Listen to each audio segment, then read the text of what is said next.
Now, as far as looking for high quality clients, there's a couple key things that I look at. One, do they have a high quality website? Like, is it a website that looks like it's made in the 1980s, even though they probably didn't even have websites back then? I don't know if they did or not, but if they have like an old, super old looking website, that's my first sign that this is probably not going to be a good client. Secondly, they should be already at least, this is like the bare minimum. Most of my clients are making way more than this, but like bare minimum, they need to be doing like at least $10,000 per month revenue. Like no startups, nothing like that. They need to already have a proven sales process in place. 10K is like the minimum. That's still pretty pushing it. 10K profit would be like preferable because then they have the extra income that they can be able to spend. They've already proven their business is successful. You just want to take businesses that are successful already and help them scale up. That's the type of business you're looking for. Welcome to Show Me the Nuggets, where each week Joe chats with world-class entrepreneurs to find out the key principles, strategies, and processes that lie behind their outstanding achievements. Now, your host, the no bullshit serial entrepreneur, Joe Troyer. Hey, what's up, guys? It's Joe Troyer here with another episode, and today we have on a very special guest, somebody that I've been dying to have on the show here, Billy Willson. So for those of you guys that don't know Billy, he's the owner of a social media marketing agency called Willson Media, and he also has a training program where he teaches people how to build a social media agency program. So Billy has quite the list of accomplishments, but the one that I really want to highlight, right, is he went from a college dropout, just like yours truly, right, just like me, to building a six-figure agency at the age of 20, right? Like, Billy, man, congratulations. Like, that is an amazing feat in a very short amount of time. Thank you very much, and I really appreciate you taking the time to have me on here today. So it's been great, like, following you and your YouTube channel, and for anybody that wants to follow you, definitely go check out Billy's YouTube channel, and seeing how much you've been able to accomplish in your career, and in your quick career already. But thinking back, when you were still fighting your way to the top, was there a point or a turning point that you can think of that made you realize just how much of an impact that you could have on this industry? Yeah, as far as the impact, there's like a lot of turning points. I actually started with this generic social media marketing agency, like doing the posting, helping them with their website, doing like every service for them, running like a little bit of Facebook ads. And then what I came to find was with my first couple of clients, I was doing all those things. And then I realized every time I would do the Facebook ads, I would bring them like amazing results in their business. They would get like a huge amount of customers in a short amount of time that we were running the Facebook ads. So what I figured out is I just cut everything else out. And then I focused on specifically the Facebook ads, because that was kind of the 80-20 rule, like the 80% that was working, even though it's more like the 99% of that thing that was getting all the results. So I focused down my social media marketing agency specifically on Facebook ads and worked really hard to become one of the best at generating leads for local businesses with Facebook ads. What do you think is the difference between you and, right, everybody out there trying to run and grow and build a social media marketing agency, right? Like when a lot of other people have failed, right? You've been able to grow a six-figure agency, not to mention obviously at the age of 20. So what do you think the key differentiators are that helped you actually be able to do that? Yeah, that's a great question. So there's like a lot of different parts to it. I mean, obviously I could say the same normal stuff is like being consistent is probably the biggest one, because most people just end up giving up. It's just like having that grit of having, like, once you fail and you like do terrible in a sales meeting, like having the grit to actually get back up and go at it again and go on to the next business. But I think the thing that's really separated me from most people is actually focusing on the client's results part and actually getting them the best results possible. Because I feel like I've gotten really, really good at that side. And even though I wouldn't consider myself like the best salesman in the world, that side of it has really helped me take it to the next level as far as scaling my agency. So I think the thing that's really separated me is focusing on actually getting the clients like the best results possible on that side of things. Definitely. So you kind of rely on your social proof and your case studies, right? Your testimonials to kind of get the sales? Yes. Well, yeah, that is part of it. But the sales, like, obviously I had to learn the sales side too. I struggled with my agency until I actually got good at sales, because I always thought that I always had this mindset in my head that I would never be good at sales. And then once I flipped the switch in my mind to change my mind that I can be good at sales and I'm going to get good at it. And I used my own personality in my sales, which was being like completely honest with people. And rather than, because I always hated the stigma of like trying to force someone to buy something from me. So once I changed that switch in my head to just like be honest with them and let them know that I'm actually going to be able to help them. And after I got some like results of clients under my belt, I became a lot more confident. So that is what made me more confident. But kind of I guess, of a golden nugget that I figured I would give to you guys with the social media marketing side of it and Facebook ads specifically.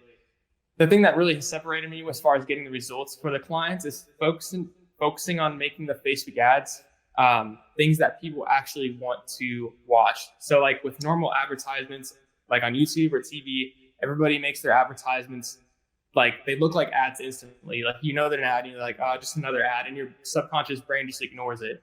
But the thing that's really allowed me to get my clients great results is by making my ads not seem like ads, more so seem like a regular thing that they're going to see on Facebook.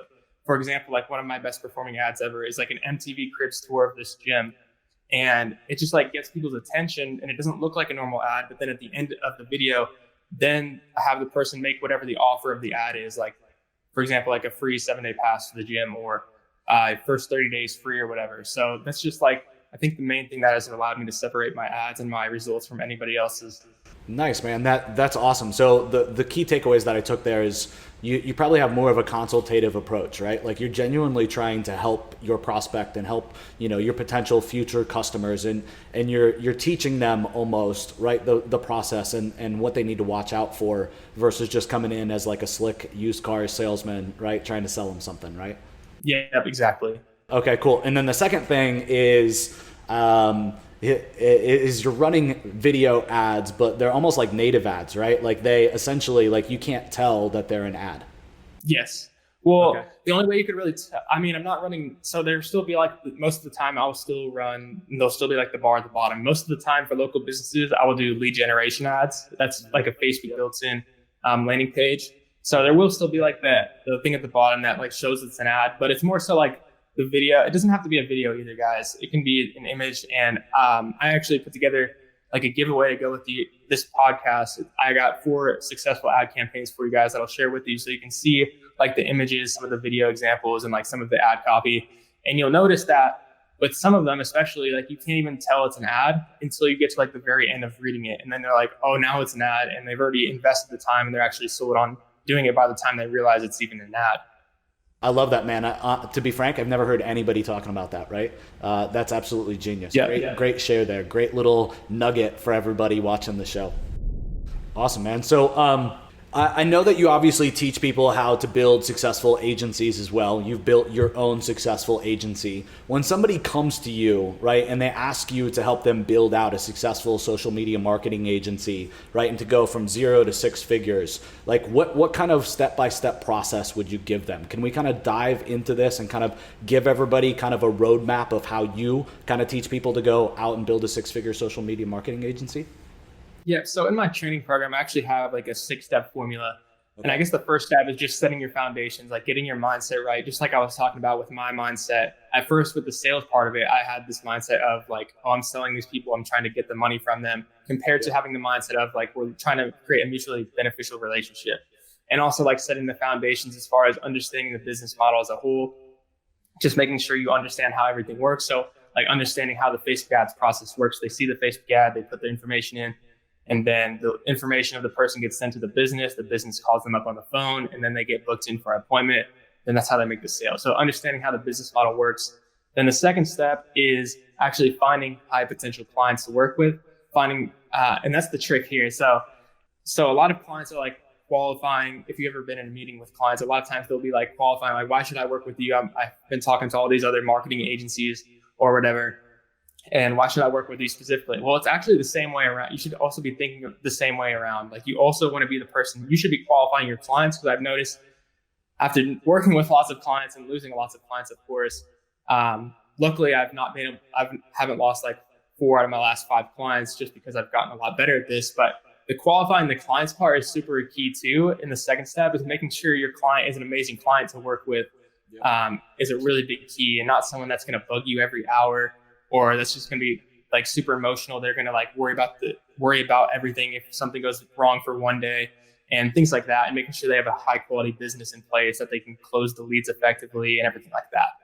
And then the third step is actually getting the meetings. So actually having a strategy to outreach and get like a specific, like, there's lots of different ways to do outreach, and I let people decide on their own terms what's going to be best for them. But there's like cold calls, going in person, cold outreach, building a personal brand, sending messages through Facebook and LinkedIn, and cold email, all those different methods. So in my program, I go over those different methods specifically and like give scripts for each of those.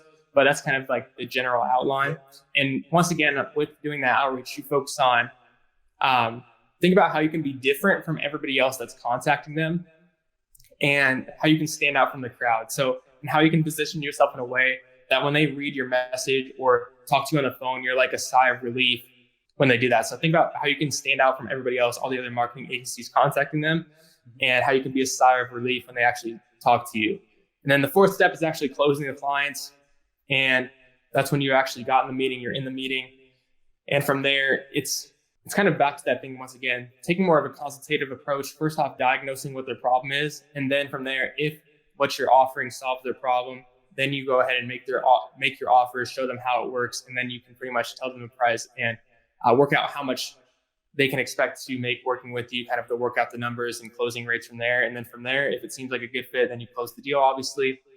Then the fifth step is actually setting up the Facebook ads and kind of the way that I just mentioned to you guys in a way that makes them not really look like ads, and making an offer, setting up the targeting, everything like that. And then the last step, step 6, is helping your clients close the leads and making sure that they're closing the leads. And that's setting up like a automatic text message when the lead comes in, it goes to their phone. And then you're making sure that your client calls them up, they follow like a certain script, and they're actually closing the leads and getting results. And then from there, if you master all those 6 steps, then that's pretty much how you can scale your agency up. Just repeat that process over and over, and set up a system where it's much better if you pick a specific industry that you're going to work with, because then you don't have to redo everything. Like, you can use the same case studies when you're meeting with the clients, and you don't have to make brand new ads every time. You can literally reuse the ads. Like if you work with a chiropractor for your first client and then you do good with them, you can use the same exact ad on another chiropractor, just change the names and everything like that and the pictures or whatever. And you can scale your agency up that way. And then you've also got the case studies. So when you're in the meeting, it's like, here's this results for a chiropractor. I can do the same thing for you. So it's so much of an easier sell. And so if you focus it that way, you focus it on like a small industry of clients, then you can scale up pretty quickly that way. Yep, 100%. I definitely always teach people and recommend that they stay in a niche. That they pick 1 or 2, they run with those. Obviously, once you figure it out, that's 99% of the battle is gone, and most of the work, is done. So, all right, great stuff. So thinking through this, the first step is foundation and mindset, understanding the business model, and I was taking notes here. Step 2 then is finding clients, and amazing clients. I agree. You talked a little bit about what I call like turning the table. Right, where I like to interview them as well and make sure that we're the right fit, and I teach our customers to do that as well, and you got to. That's a great tip. Otherwise, people are going to come as fast as people come in and you make the sales, they're going to fall out at that same rate if you're not really pre-screening them. Okay, cool. So then when it comes to like the perfect client, right? When somebody asks you, what niche do I go after? What kind of criteria should I be looking for? Who is the right type of customer to sell, right? Like you don't have to give me a niche, but like what are some criteria that you like to go after? No, I got it. That's actually a good question, because that's something that I like to specifically cover in my program as well. But to answer that question, like as far as industry, like that doesn't really matter. I won't really apply to industry, because the industry really depends on what you personally prefer, or if you've like worked in a specific industry before, so you have like the inside knowledge of how it works, then you can relate to the client a lot more. That's probably a better way for you to go. The more you can relate with the client and actually speak the same language, that's kind of the industry that I would go with. And like whatever you prefer. For example, for me personally, I really enjoy fitness and like the gym and stuff. So whenever I meet with like a gym owner, I can speak the same language as them. And so that's one key thing. Now, as far as looking for high quality clients, there's a couple key things that I look at. One, do they have a high quality website? Like, is it a website that looks like it's made in the 1980s, even though they probably didn't even have websites back then? I don't know if they did or not, but if they have like an super old looking website, that's my first sign that this is probably not going to be a good client. Secondly, they should be already at least, this is like the bare minimum. Most of my clients are making way more than this, but like bare minimum, they need to be doing like at least $10,000 per month revenue. Like no startups, nothing like that. They need to already have a proven sales process in place. 10K is like the minimum. That's still pretty pushing it. 10K profit would be like preferable, because then they have the extra income that they can be able to spend. They've already proven their business is successful. You just want to take businesses that are successful already and help them scale up. That's the type of business you're looking for. And then also by their organization skills, and like, do they show up to the meeting on time? Do they show up 10 minutes late? Do you have to follow up with them 10 times, or do they make the decision on the first call? Like obviously those are things that show whether they're a good client or not as well. And then I have like a question list that I ask them every single meeting. Like, do you guys have a process? And well, that's not really a question related to that, but I also look at like their reviews on Google and stuff like that. Do they have high quality reviews? Do they have like a 2-star review on Google? Or I only work with businesses with 4.5 stars or above on Google, just as like an example. So those are the kind of main key things that I'm looking for as far as a good quality business to work with. And also I like to make sure they have a sales process in place as well. And it's preferred that they've already handled online leads before. They're getting leads from somewhere, because then they already understand how that process works. But if they don't, it's not a huge deal breaker if they have all the other traits as well. Yep. So having the sales process is such a huge key, right? We find, right, when we're running like Google search campaigns and Google Maps and things like that, like people are calling, right? And a lot of businesses are set up to handle phone call leads, right? But I know that a lot of my customers handling phone call leads aren't set up to handle like web form leads, right? They're not set up to handle, right, leads coming in from Facebook, so to speak. So for me, I think that would definitely be a criteria too. And you kind of hit on it, but for my people like that are watching this and you're selling like, you know, phone calls, and that's kind of the lead generation mechanism, I would be very careful that they have, again, like Billy talked about, that they have a sales process to follow up with web form leads or text leads, right? Because it's very different, obviously. Yeah, exactly. And one thing I do as well is I try to, like, on the thank you page of the ads or the thank you page of the form, I try to give them like something extra or an incentive, extra incentive to call the business now, like call the business on their own. So you might give them like a small extra or like a extra deal, or you might even, a lot of the times I'll just say like, this offer will only be available for this amount of time, like 24 hours. If you want to like move to the front of the line or whatever, then you can click the call button below or something like that. Or we only have a limited number available, something along those lines that actually gets them to call the business themselves. But of course, even with that, most people won't. So the biggest thing that I try to tell people to like avoid is, this is a really big problem that comes up if you don't solve it at the beginning, is your clients know that your clients will lie to you. They're probably going to say that. And I always set the expectation that every lead during like regular business hours at least should be called within 5 minutes. And so that's kind of like the expectation, and making sure they actually do it, because they will lie to you. There's like software that you can use. I think one's called like Lead Out. It's a software you can use to see how long it took your clients to call the leads, for example. And having some kind of system in place so you can see what your clients are saying. It's also good if you have your clients like record the calls too, if possible.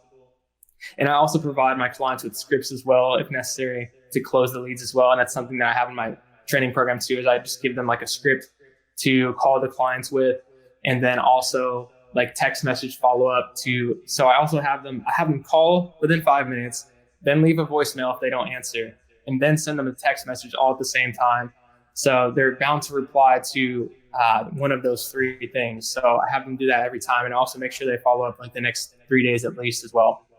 Okay, cool. So a big part of it is obviously making that initial contact, ASAP. So tracking that is critical, right? We do the same thing, right? We have call tracking. We can see how many of the calls were missed, right? If we're sending a business, 10 calls a week and they're missing 7 or 8 of the 10 calls, we know that there's an issue.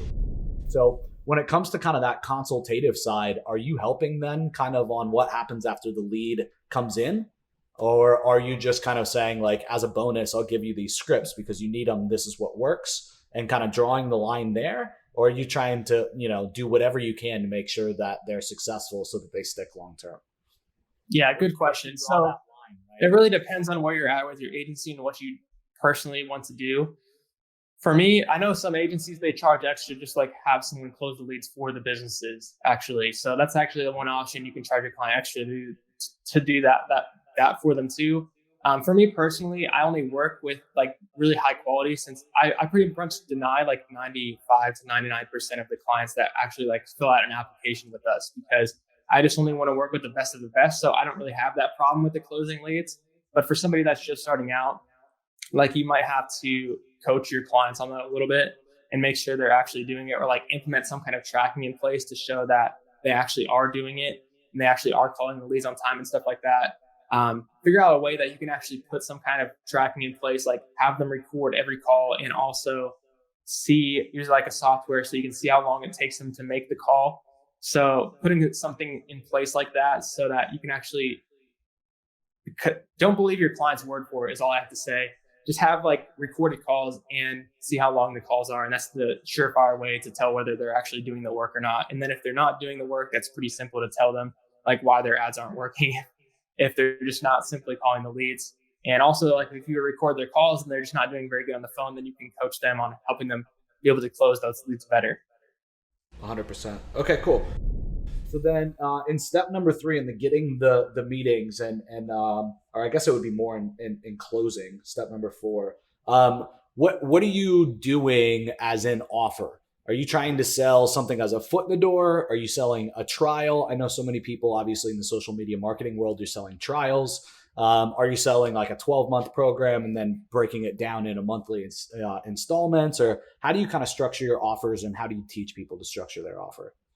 Yeah, good question. So there's pretty much like infinite amounts of offers. There's like different types. So there's like free stuff is what I'd consider one. There is like a free consultation is another type of offer, but you can word it in a way that it's not like a free consultation and sounds really boring. It's like maybe like it's like a free info session or a free strategy session or a free discovery session, like something that sounds more interesting, or like a free strategy call or something like that. That sounds more interesting is one option. Those are the ones that are a little bit more hard to sell, but the offers that are the easiest to sell are like the free stuff, and maybe like discount offers, like a $21 exam and x-ray for a chiropractor, like a free 7-day pass for the gym, or like a 6-week challenge, a free 6-week challenge. They get their money back if they have to pay like $200 up front, and then they get their money back if they come to a certain amount of sessions. There's like pretty much unlimited amounts of offers. And like as far as getting offer ideas, there's lots of methods to do it. You can look at what people are running for Google ads. You can search like your niche and then Facebook ads and get some ideas there. Check out some of the YouTube videos. You can see what the competition is doing, see what people are running on Groupon as an ad or in an offer. You can see what people are running on TV and radio and newspaper ads too. Like there's lots of ways to come up with offers. Going to like Starbucks or a coffee shop and picking up the little freebie magazines, right? If I got to help a client come up with an offer in 5 minutes, I got 10 ideas. So those are some other good places to look as well. Those are all really good places to look for offers that you can use for your client to run ads to. But when you go in and you're pitching that local gym owner, that local business, right? On your services and on Facebook ads and what you can do. We're talking about, it's a consultative type of sales process, but what's your actual pitch? Are you selling like, let me run it for free for a month and then, upselling from there, right? As the consultant, are you selling a 12-month package and breaking it down into monthly installments? Like what do you teach people to use as their offer, right? Once they have that meeting with the local business owner? Yeah, great question. So what I think I would recommend for most people, and what I pretty much do for the most part, is I have them pay, like I just do a month to month. I don't do any contracts. And like contracts is optional. Like you can totally do a contract if you want to. There's nothing against contract. Obviously you would want, like contract is a better situation to get. But for me personally, I feel like I am strong enough with Facebook ads that I can get them results within the first 2 weeks every time. So it's pretty simple. And I set their expectations really low as well. So I set their expectation with the first month. We're only looking to like get you your return on investment back. So let's say it's a gym, for example, and their membership is like $100 a month. That's over 12 months. That's $1,200. So let's say their average client worth for a year's time is $1,200 because they might have like a year contract or whatever. Yeah. So then each client's worth $1,200. Maybe I'm charging $2,000 plus $1,000 ad spend. So our goal is just going to be the first month, just bring you 3 clients that directly came from the Facebook ads. And I set that as like the expectation for the first month, and we're going to build up from that. Usually I blow that out of the water, to be honest, but I set their expectation low so that when they actually get the amazing results, they're like super excited and they just want to keep working with us. But I let them know, like I mainly word it as like the first month is just like to test this out. And like what do they really have? Like, there's not really too much they can lose. As far as us doing work with a business, we're not going to do work with a business unless we know for sure we're going to get them results, because of the fact that it's pretty much almost like the hardest part with this business model is just setting up the ads for the first time. And then once you get them set up for the first time, you can almost do like the same thing for months and months on end. The initial setup is the longest part, which isn't really honestly too bad. It's still worth the money, but since it's month to month, they don't really have any commitments. So we're forced to provide them the results. So we let the results do the talking. So like the most money they possibly risk is spending $2,000 on us, and they don't get any results, which is highly, highly, highly unlikely. But before I even do that, I ask them, like, I show them how the process works, of how we're going to bring them new customers. And I ask them, then I tell them how many new members we can expect to bring them, or how many new customers. And then I literally ask them the question, based on the method that I showed you, do you feel it would be reasonable that we would actually bring you these number of new members? And then they'll tell you yes or no. If there's no, then you just work through the objection with them to figure out why they don't think it will work. But then if it's yes, then they've already told you, they literally believe you that you're going to bring this many people. So at that point, like, you're pretty much just asking them, like, okay, just test me out for 1 month, and then you'll see if it works or not. And really, realistically, if you're working with like a successful business, $2,000 in comparison to setting up a system that will generate them consistent new customers every single month and provide them like a 4x return over time, is well worth a $2,000 test one time if you show them like how it actually works and how it will benefit them in the long term. And the thing after that is just actually providing them the results in the first month. So then they just keep working with you. And at that point, it's really, really easy. So one thing that you said is you talked about $2,000 a month. Is that kind of a benchmark for you personally? Is that kind of, you don't go under $2,000, or that's kind of what you recommend? Or tell me a little bit more about that number. Yeah, that's my bare minimum. I don't charge based on how much work we're doing. I charge based on how much of a return we can expect to make the clients. 100%. So $2,000 is my minimum at the moment. But typically I prefer more than that, like $3,000 to $5,000 per month per client. And I think that's an easier. So starting out, I started out at like $1,000, $1,500 per month. I'd probably recommend most people start out at just $1,500 a month. I feel like that's a good starting point.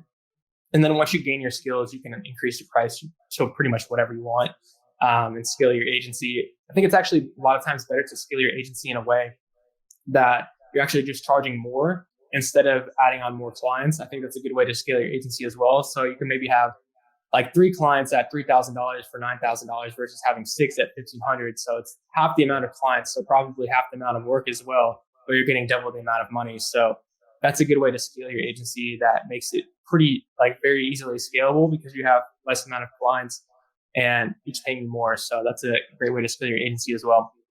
Yeah, 100%. And by the time you have 6 of them at 1,500, you're going to have the whole process figured out, right? Like, you're going to know what works, what doesn't work. You're going to know the ads. You're going to know the copy. You're going to know the offer that you need to know, right? You're going to know the targeting. And now it's just like rinse and repeat. And because of all the case studies and results that you've gotten so far, right, now you can command more money. So yeah, man, I think that's brilliant. That's great.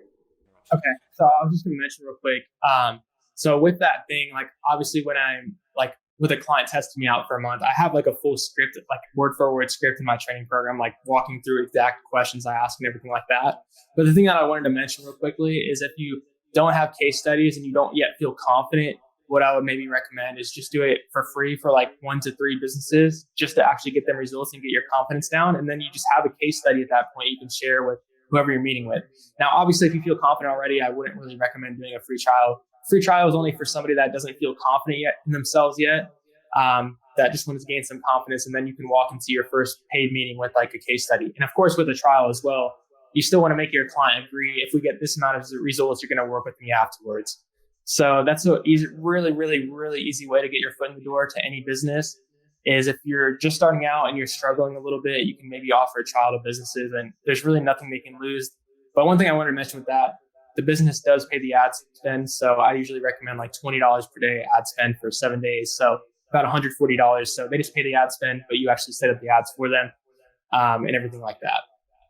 Wonderful. Yeah, that's really good stuff. One thing else that I kind of caught is you said month one, the goal is break even, which is brilliant. And I think that most people don't even talk about that in the sales process, right? They try to set expectations if they've been in this business for a while, but nobody's setting an expectation that they're going to break even in 12 months. Right? Like that doesn't happen in this space. So I love that you included that as the expectation.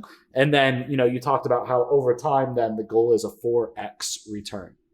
Yeah. So it's actually, so with the first month, it's to break even though I usually get them on, honestly, usually get them the 4X return or more in the first month. Like the client, my most recent client, they've gotten like a 20X return in the first month or like the first 2 weeks or something like that. But I just set that as the expectation. And I do it in a way that first month, our goal is to just break even, get you like your money back basically. And then the third month, that's when we're usually trying to go for the 4X. And then by month 6, we might be trying to go up, keep that steady or just scale it up just a little bit more. I usually just do it that way.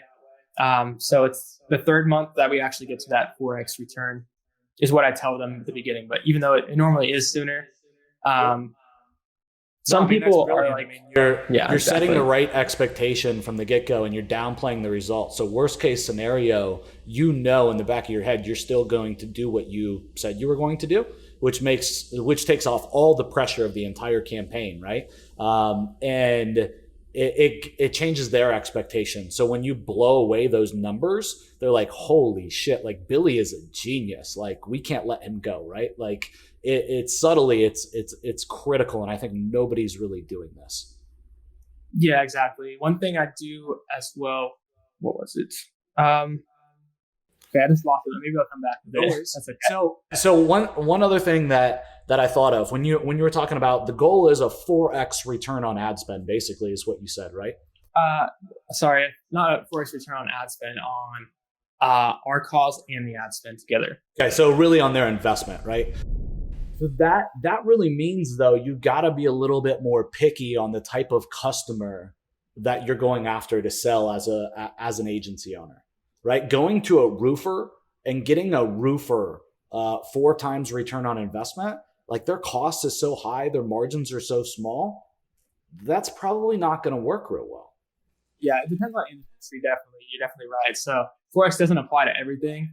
You might like even just a 2X on profit because it, like, for example, like a roofing company, if they're going to do the project right away, they don't have to wait 12 months. So with 4X, I guess I was meaning more so like the fitness industry, because I usually just go based off how much their membership value is over the course of 12 months or how much their average client worth is over the course of 12 months. So they're not going to get the money back like instantly. It's going to take them like a year before they actually get the full amount of money back on their investment. So it's like investing in the stock market. If they were to invest $3,000 per month with me, they're going to get $12,000 back 12 months from now or whatever. That's kind of how I explain it to them. And I love that positioning. Yeah, I exactly. love the positioning. I think it's brilliant. I think that a lot of people I see in this space running agencies aren't making that investment, right, type of conversation, and they're not having that in their sales pitch. So a customer is expecting that they're going to break even or make money month 1, like, and it's just the completely wrong expectation to make. So, dude, I think that's one of the biggest takeaways for people on this interview. Thank you. Yeah, of course. And I mean, that's like, if you're going to, I explain to them, like, if you're going to get a 400% return on the stock market in 1 year, that's like, you'd be the best investor in the world. So that's what we really help the business owners be able to do. And back to the 2X. So back to the roofer situation, for example, for a client, like as far as profit, if they're actually getting like a 2X return on the profit, like that's amazing. If you can get a 2X return with profit, that's amazing results. So it really just depends. You have to work out with your client. And actually, an even better thing you can do is you can just ask your client at the end of the meeting, what kind of results would you want to get out of us working together? And then they'll give you the answer instead of you giving it. Now, of course, if their expectation is too ridiculous, then you got to put them back in their place. But sometimes they might even give you a lower answer than you were going to tell them. So that's what I would do if you're a little bit worried about like what kind of results should I tell them to expect. Just ask them what results they would want to get. Yep. Yeah, I think you got to be careful there because I think setting expectations is like your job as the marketer. right? And I feel like nobody really does it very well, at least not newer people to the space. So I think asking a client that can be a little dangerous because you're letting them You're set right. their kind of own expectations. But if you're new, like you're running a consultative sales process, like go for it, ask it and see what they say. Just don't take that as gold or gospel, right? Or as the truth. Ask a bunch of them that question. But yeah, that's true. Awesome stuff. All right. So then step 4, close. Step 5, set up the campaign.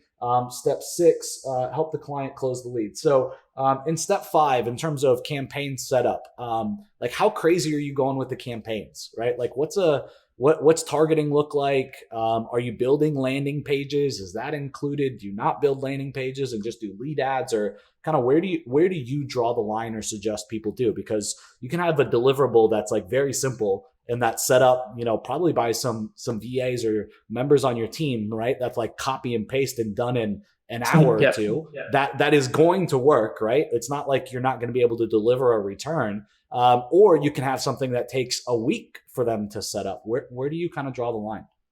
Yeah, good question. So I always say the simpler the better, obviously.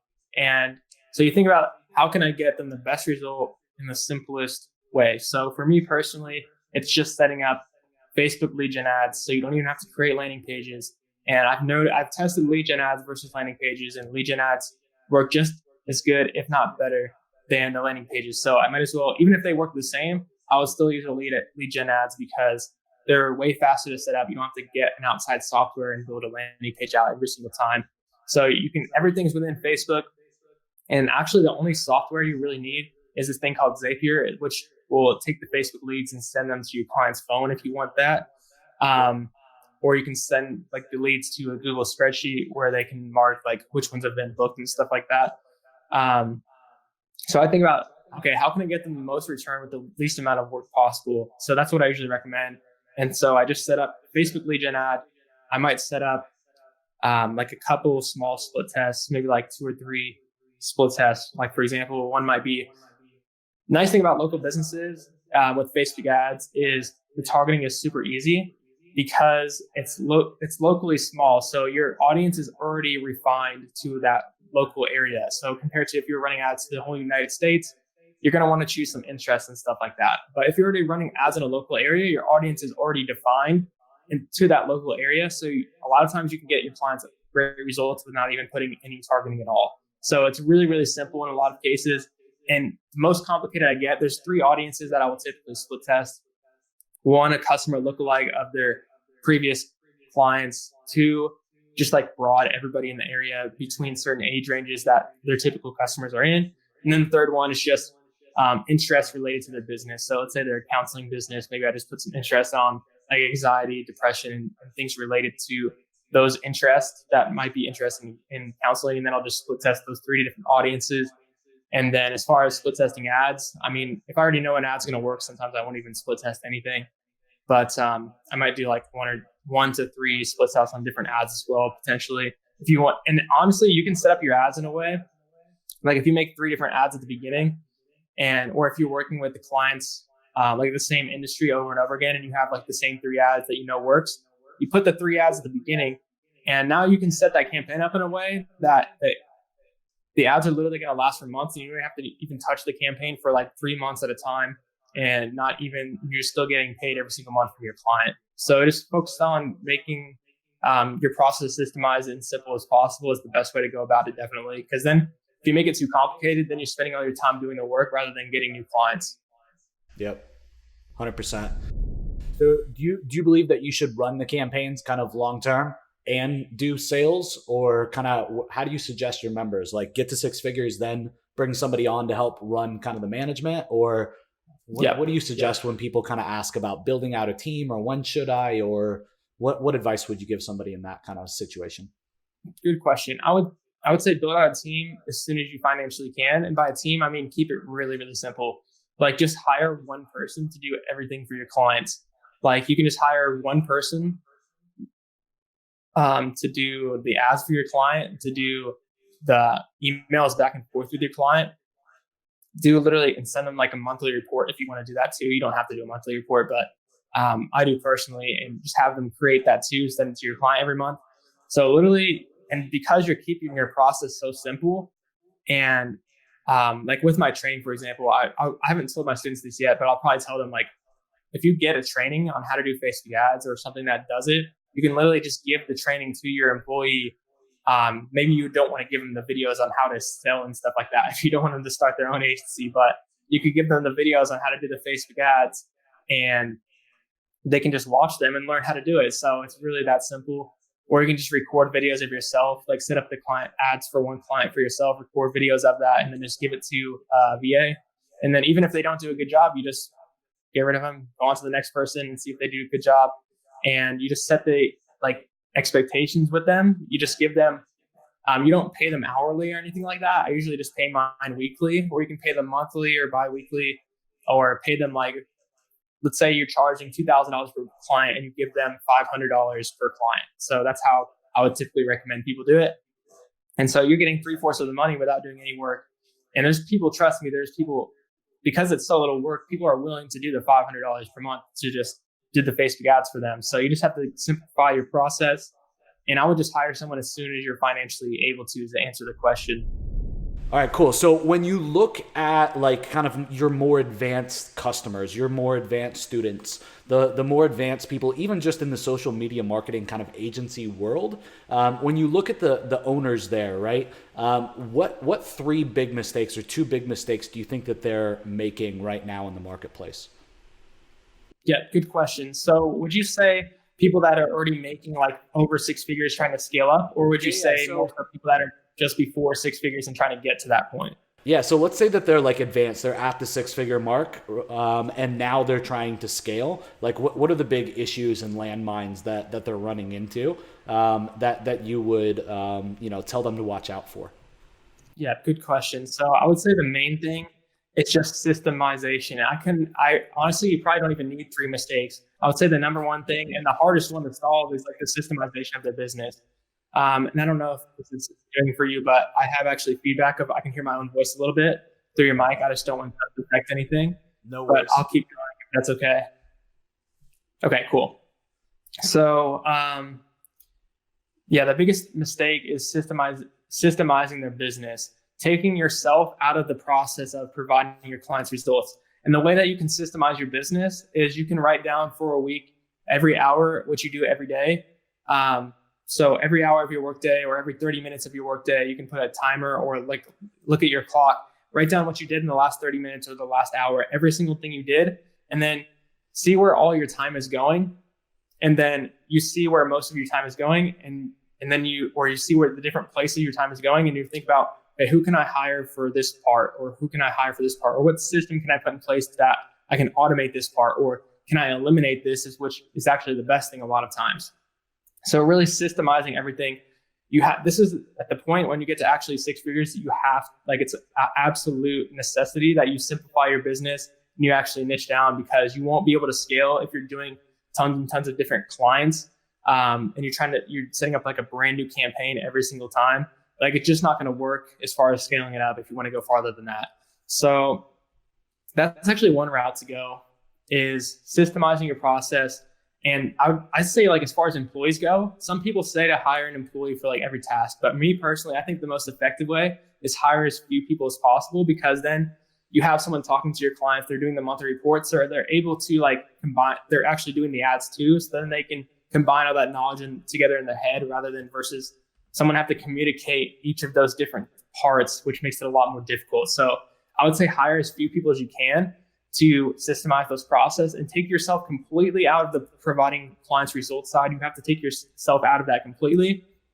And then the other trick, of course, is automating the sales side as well. So you have to do that same thing that you did for the getting results side to your getting client side as well. So now you have to think about, how can I make a system simple as possible to bring us new clients? So that might be a VSL case study funnel where people book an appointment with you to do your consultation call. So they watch the video first, and then they fill out a questionnaire, so they're more qualified. Now they already understand how your service works. They're already pre-sold, and now you get on the call, or your salesperson even gets on the call. You have a script for your salesperson. It just gets all down to the systems in place is the number one mistake. So the thing you have to do with getting like multiple six figures is really systemizing your agency, getting rid of everything that's not necessary, taking out all of the extra parts. It's just like a normal car versus taking it to like a drag race. You're going to take everything out of the car to make it as fast as possible. That's what you have to really do in order to scale your agency. Now, another kind of cool way that I've seen people scale their agency, well, one way is obviously taking on more high-ticket clients, because you can have the same number of clients and do it that way. But another way that I've seen people scale their agency recently, like Alex Hermosi, I believe, for example, he owns Gym Launch. Yep. And the way that he's done it is he's made he's more so teaching. I don't know if he actually is doing this, but I think this is the way that a lot of people are doing it, is coming more of like a training approach. And so having a way that you can infinitely scale. So instead of actually doing the ads for your clients, you give the training to your clients of how to do the ads themselves, and you can still sell it for the same amount of money. And maybe like, for example, you can still charge them a monthly retainer and you give them new ads every single month. So they're still paying you a monthly retainer, and you simply give them the training on how to run and set up the ads themselves and the sales scripts and everything like that. So you're no longer doing the actual result side at all. You don't even have to hire someone to do it. So that's another option as well. You can create more so of a training program for your specific industry where the clients do it themselves, and you can still have like twice weekly consulting calls, for example, group consulting calls where if your clients are having trouble, they jump on the consulting call with you, they ask you whatever questions, and they can get it solved that way. If any of you guys are familiar with like Sam Ovens Up-Level Consulting, that's kind of what he recommends that people do as far as scaling their consulting business. So that's kind of a good idea that you guys can take away from it as well.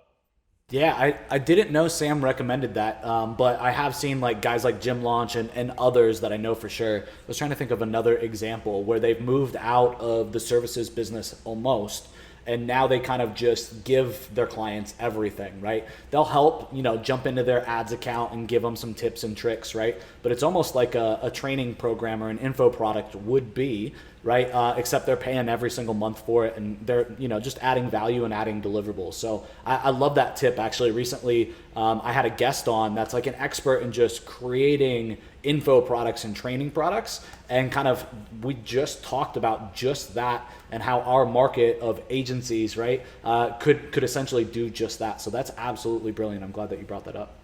Yeah, of course. And I actually know a guy as well that runs a chiropractic consulting agency. And basically, he does that exact thing. Now, he does all of the parts of their business, not just like getting new clients side. He teaches them how to close the clients, how to structure he probably teaches them how to do everything. I don't know the ins and outs of the business model, but I know he charges like $2,000 a month, and he makes them pay like $26,000 up front to work with them over the course of 2 years. Which is actually, no, he doesn't make them pay up front, but he makes them pay per month, but he makes them do a contract. They're going to work for them for 2 years, because the value of what he's providing is actually $26,000 up front. But what he's really doing is he's just spreading out he's pretty much giving them like a payment plan of doing it. You know what I mean? So he's justifying the cost of $26,000 by just explaining it as like, look, it's $26,000, but this is going to change your life and your chiropractic business forever, because you're going to be able to scale up your business. And he's really like systemized the process of building a successful chiropractic practice. And he pretty much sells it for $26,000, except they just pay it at $2,000 per month. Yeah, that's for 2 years. In the medical space, I think there's a lot of people doing things kind of like that, but I think it's kind of foreign in other markets. So like practice management, for example, is basically that. I mean, it's like practice management or business consulting. But then a lot of them have gotten really smart, and now they've put it into training courses, and they're doing one-to-many with it instead of, the whole one-on-one type of deal. Yeah, exactly. It's totally up to you guys. Like whatever you decide is right for your agency, whatever you personally prefer as well, and whatever you think will help your clients the most, of course. And actually, it's funny because a lot of people think that by you doing the services for them, it'll help their clients more. But actually, a lot of times it doesn't, because when you're doing the work for them, they expect you to get all the results and like wave a magic wand to fix their business. But when they're doing it themselves, they see like the problems, and they see like if they're not calling the leads and they're not closing, then they know that it's their own fault for not closing the leads versus your fault for bringing like low quality leads or whatever. So they take more of the responsibility themselves when they're doing it on their own. Yeah, definitely believe that there's a huge opportunity there for people that are willing to take the jump 100%.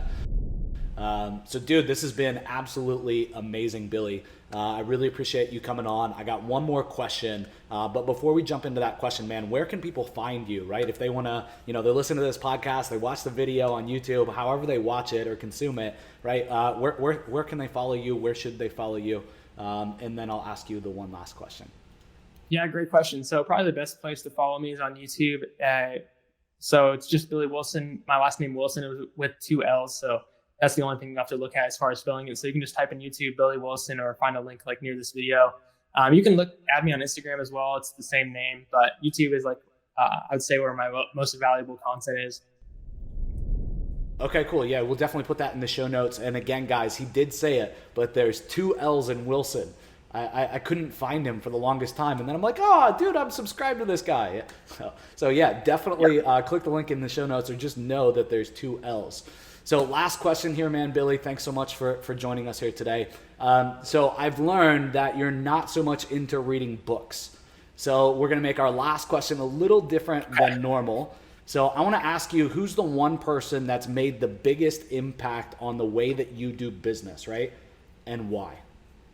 Yeah, good question. So the biggest person I would have to say is Sam Evans, just because I joined his up-level consulting program, just like I talked about. I was already at my agency with 6 figures at that point, but he was really the person that helped me systemize everything and systemize my life, not only my business, but also my life, in a way that allowed me to take my business from like 10, 20,000 all the way up to now $100,000 per month. So I would say he's the one that has the biggest effect. And also, there's nothing wrong with the books or anything like that.